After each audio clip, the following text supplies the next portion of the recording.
Today we're talking about editing. So you're in the process, you're following the Acme M method. You've assessed your audio, you've cleaned it up, you've conditioned it, you've gotten everything ready, and you've now mixed it and started assembling it to make it sound great. But that's not always enough. As you probably know, you can have something that sounds great that just isn't really engaging. And so you also need to edit. And I'm going to tell you right now, if you are out on the internet, if you're on Facebook or Twitter or wherever you hanging out, talking to people who do audio production for podcasts, you are going to get a wide range of what people think about editing. Everything from people who say, I never edit. I hit record, I've hit stop. 20 minutes later, the thing is published, 90 minutes long or whatever it is, never edit.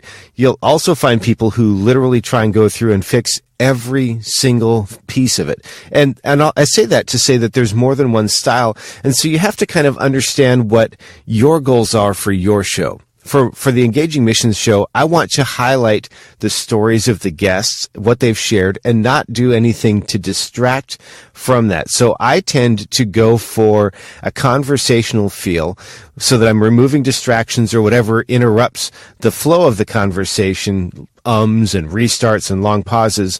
But I also want it to sound natural, and I realize that some of those are part of the conversation. So what I'm trying to do is remove disfluencies to help the message come through with more clarity without making it sound unnatural. And believe me, that's a bit of an art.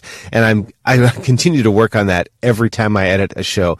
Sometimes, I'll just tell you this as well, sometimes, at least for my own show, I'll even remove entire sections. Like when I interviewed a guy a few months ago who had trouble translating what he did to the audience to match their interests. And so the conversation was it was all over the place when we recorded, but when I got done with all the editing, and yes, I did cut some significant parts of it in order to make the conversation work, it sounded like it was meant to be that way, and that was the goal. Here's the challenge for you, and for me as a podcast host, though. Good editing takes time and experience. It takes time to gain the experience, and then it takes time to actually do it. Even if you know exactly what you're doing, it's going to take you some time. When it's done right, though, your audience is going to appreciate it. Even if they don't know that you've done it, they'll appreciate it because there's nothing there for them to not appreciate. Let's just put it that way. It's kind of a negative non-appreciation.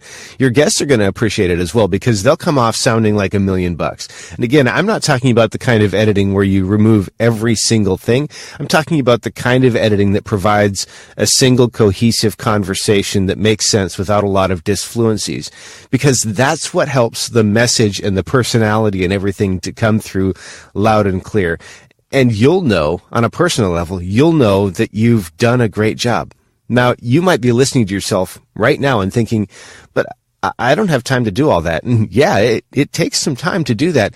And my encouragement to you would be to think about, first off, what constraints and assets do you have? What do you have in terms of time, expertise, money, and gear, software and hardware, that kind of thing? What do you have to start with?